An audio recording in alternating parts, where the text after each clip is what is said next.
আমি শুভ্র ভাইকে ভালোবাসি মা। শুনেছেন ভাইজান? শুনেছেন? কথাটা শুনেছেন আপনি? তুমি থামো। শুভ্র, তুমি বলো। আমি কি বলবো বড় চাচা? যেটা সত্যি সেটা বলবে। বড় মামা, শুভ্র ভাই কোনো দোষ নাই। ভুল হোক, দোষ হোক, সব আমার। এই মেয়ে যদি এর পরেও এই বাড়িতে থাকে, আমি এই বাড়িতে থাকবো না। না ভাবে, তুমি এবারে ছেড়ে চলে যাবে না। আমরা মা মেয়ে এই বাড়িতে আর থাকছি না।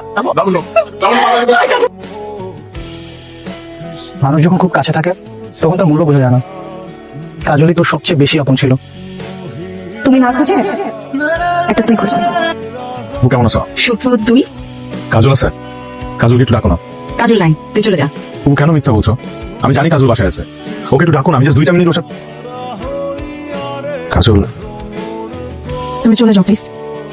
কি রে কাজল, মাত্র 2 দিনই পর করে দিলি? তুমি কোনোদিন আমার আপন ছিলে যে পর হয়ে যাবে? তুমি কখনো আমার আপন ছিল না। আমি জোর করে বারবার চেষ্টা করে গেছি তোমাকে আপন করার, কিন্তু আমি ভুল ছিলাম। আমার ভুল ভেঙে গেছে। তোমার প্রতি আমার কোনো মায়া নেই। কাজল, আমি জাস্ট তোর সাথে 2টা বললাম না, তোমার প্রতি আমার কোনো মায়া অবশিষ্ট নাই, কোনো টান নাই।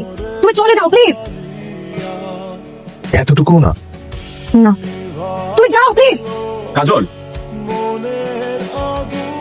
কাজল আমার গোল্ডেন প্লাস পেয়েছে। এখন তো ভালো রেজাল্ট করবেই।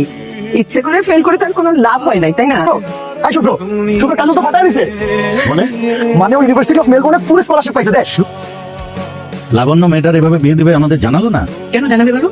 আমরা ওর সাথে কি করেছি ভুলে গেছো? সেই জন্য এত বড় একটা সংবাদ জানাবে না? চাচা, আমি একটা খুব ভালো জব পাইছি। কংগ্রেচুলেশন। পোস্টিং সিলেটে। না, তোর সিলেটে গিয়ে জব করার কোনো দরকার নেই। তুই ঢাকায় একটা জব খুঁজে নে। কারণ জবটা খুব ভালো করে আমার পছন্দ হয়েছে। আমি ডিসিশন নিয়ে ফেলছি, ইটস মাই ফাইনাল ডিসিশন। আমি বিয়ে করব। তোমাদের সব কথা আমি মেনে গেছি, কিন্তু আমার একটা শর্ত আছে। শর্ত? আমি চাই আমার বিয়ের মাধ্যমে এই পরিবারটা আবার এক হোক। আচ্ছা ঠিক আছে, তোর সব শর্ত মেনে নেওয়া হবে। তবু তুই বিয়েটা কর বাবা।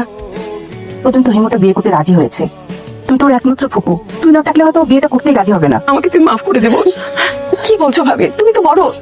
কাজলকে হারিয়ে আমি বুঝতে পেরেছি। তুই বল, তুই বিয়েতে আসবি? বল না, বল। আসবো। হিমুর বিয়েতে অন্তত আয়। আয় বাবা। রাখছি, কথা বলতে ভালো লাগছে না। হ্যালো, মা, আমি আসছি। শুভ্র আসবে, শুভ্র আসবে। আমি তোকে বিশেষ পছন্দ করি। তুই যদি আমার বিয়েতে না আসিস, আমি কিন্তু জগৎ সংসার ছেড়ে আবার হিম হয়ে যাবো। বুঝতে পেরেছিস? তুমি জানো জগৎ সংসার থেকে হারিয়ে নাচো, তাই আসি। নিয়ে আসতি। অস্ট্রেলিয়াতে যে বিজি লাইফ, সময় কোথায়?